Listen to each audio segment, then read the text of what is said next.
साईं से एक बार रिश्ता जुड़ जाए तो बाबा उसे कभी खत्म नहीं करते। वैसे इस धरती पर ऐसा है ही क्या जो हम साईं को दे सकें, फिर तो यह रिश्ता जुड़ ही नहीं पाएगा ना।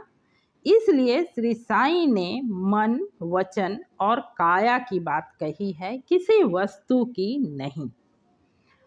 ओम साईं राम श्रोताओं, आपका दिन मंगलमय हो। साईं कथाएं में आपका स्वागत है। आइए सुनते हैं साईं की प्रेरणा से उषा कुशवाहा द्वारा लिखित पुस्तक कलयुग में आए साईं के कुछ अंश। आपसे आग्रह है कि वीडियो को अंत तक जरूर ही सुने। साथ ही मेरा लेख और वाचन पसंद आए तो कमेंट करके बताएं। वीडियो को लाइक एवं चैनल को जरूर सब्सक्राइब करें। तो आज सुनिए साईं के 10वें वचन का अर्थ और उसकी व्यापकता। श्रोताओं, एक वीडियो में वचन के अर्थ पर चर्चा तो हम एक ही वचन का करेंगे, किंतु बाबा के 11 वचनों को एक बार सुनेंगे अवश्य। इसके 2 फायदे हैं। एक तो इन्हें एक साथ सुनकर ही आप समझ पाएंगे कि आज के वचन का नंबर कौन सा है, और दूसरा यह कि बाबा के ये वचन एक साथ सुनने में अति कर्णप्रिय तो लगते ही हैं, साथ ही मन में साहस और विश्वास का संचार भी करते हैं। तो आइए शुरू करते हैं बाबा के 11 वचन। जो शिरडी में आएगा आपद दूर भगाएगा, चढ़े समाधि की सीढ़ी पर, पैर तले दुख की पीढ़ी पर। तीसरा है, त्याग शरीर चला जाऊंगा, भक्त हेतु दौड़ा आऊंगा। चौथा, मन में रखना दृढ़ विश्वास, करे समाधि पूरी आस। पांचवा, मुझे सदा जीवित ही जानो, अनुभव करो सत्य पहचानो। छठवां है, मेरी शरण आ खाली जाए, हो तो कोई मुझे बताए। सातवां, जैसा भाव रहा जिस जन का, वैसा रूप हुआ मेरे मन का। आठवां, भार तुम्हारा मुझ पर होगा, वचन न मेरा झूठा होगा। नौवां, असहायता लो भरपूर, जो मांगा वह नहीं है दूर। 10वां जो आज का वचन है, मुझ में लीन वचन मन काया, मुझ में लीन वचन मन काया, उसका ऋण ना कभी चुकाया। धन्य धन्य वह भक्त अनन्य, मेरी शरण तज जिसे ना अन्य। अब निम्नलिखित शब्दों से मन को एकाग्र कर सुनिए बाबा के वचनों में से 10वें वचन का अर्थ। इत उत न डोल मनवा, साईं साईं बोल। वचन है, मुझ में लीन वचन मन काया, उसका ऋण ना कभी चुकाया। श्रोताओं, पहला लाइन आपको थोड़ी सी नकारात्मक भी दूसरी लाइन उसका ऋण न कभी चुकाया थोड़ी सी नकारात्मक लग सकती है, पर ध्यान से आप सुने आगे की वर्णन को, अर्थ कहिए, तो आप समझ पाएंगे कि इसका सही अर्थ क्या है, और इस अर्थ को समझते आपका मन साईं के चरणों में श्रद्धा से झुक जाएगा। आप सुनकर देखें। अपने इस 10वें वचन में श्री साईं ने अपने भक्तों को भक्ति का अर्थ बताते हुए उन्हें अभय दान देकर भय मुक्त किया है। यहाँ एक बात ध्यान देने वाली है कि साईं ने सिर्फ वचन, मन और काया का उल्लेख किया है, जो साईं का ही अंश है। सामान्यतः तन मन धन कहा जाता है, पर यहाँ धन का कोई जिक्र नहीं किया गया है। मन, जहाँ साईं वास करते हैं, वचन, जिसके इस्तेमाल से ही हम अच्छे से अच्छा तथा बुरे परिणाम को भी भोगने को बाध्य हो जाते हैं, काया, जो साईं की ही दी हुई है और एक निश्चित समय तक के लिए ही विद्यमान है। यदि इन तीनों से हम साईं में लीन हो पाए तो साईं स्वयं को हमारा ऋणी मानते हैं। यहाँ लीन होने का यह अर्थ बिल्कुल नहीं है कि आठों प्रहर बैठकर साईं का नाम ही जपते रहें। खाली बैठने को साईं ने स्वयं मना किया है। एक बार बाबा के अनन्य भक्त श्री गणेश श्री कृष्ण खारपड़े, जो एक विशिष्ट व्यक्ति थे, काफ़ी विशिष्ट व्यक्ति थे वे,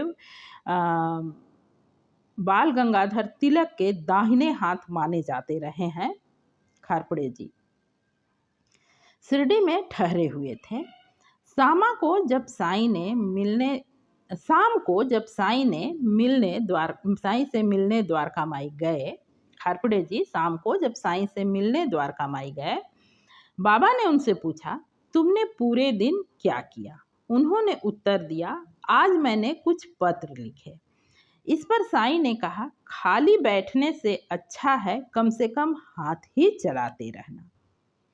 मन, जो साईं का निवास स्थान है, उसमें छल कपट जैसे बुरे विचार लाना, दूसरों को हानि पहुंचाना, कष्ट देना या किसी के प्रति द्वेष पालना जैसी गंदगी के होने से साईं को कष्ट होता है और ऐसे दुर्भावनापूर्ण मलिन मन में साईं निवास नहीं कर पाते। मन जब इन बुराइयों का त्याग कर देता है, फिर ऐसे शुद्ध निर्मल मन में साईं वास करने लगते हैं।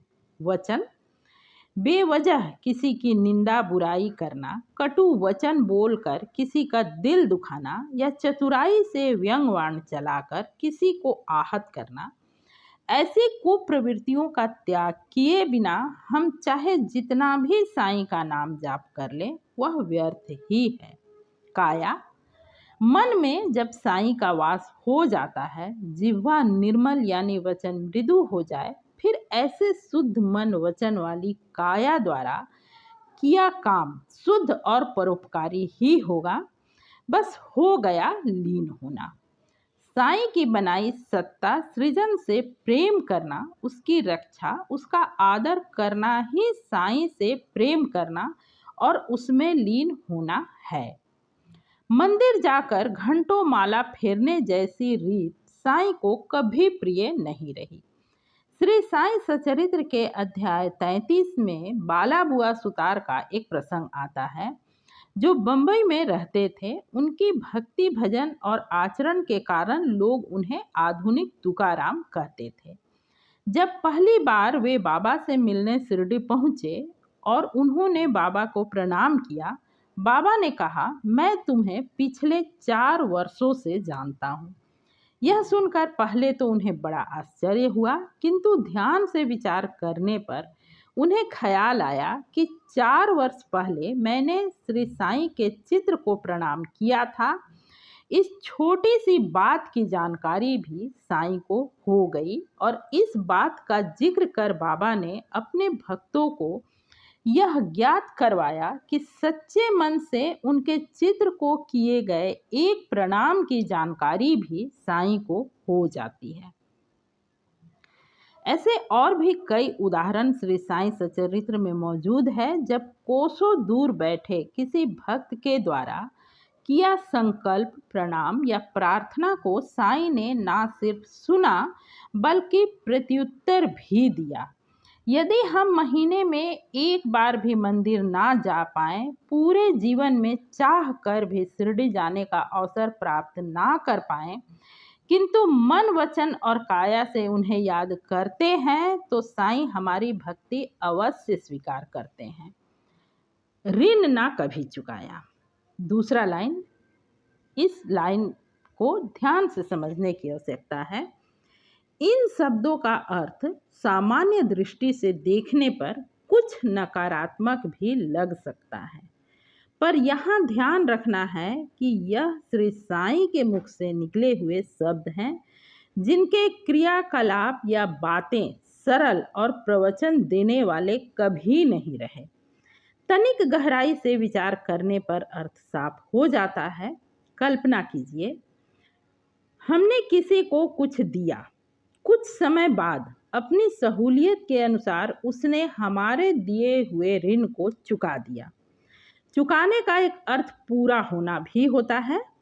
पूरा हो जाना यानी खत्म हो जाना, इस तरह हमारे उसके बीच का यह लेन देन का रिश्ता तो खत्म। साईं से एक बार रिश्ता जुड़ जाए तो बाबा उसे कभी खत्म नहीं करते। वैसे इस धरती पर ऐसा है ही क्या जो हम साईं को दे सकें? फिर तो यह रिश्ता जुड़ ही नहीं पाएगा ना।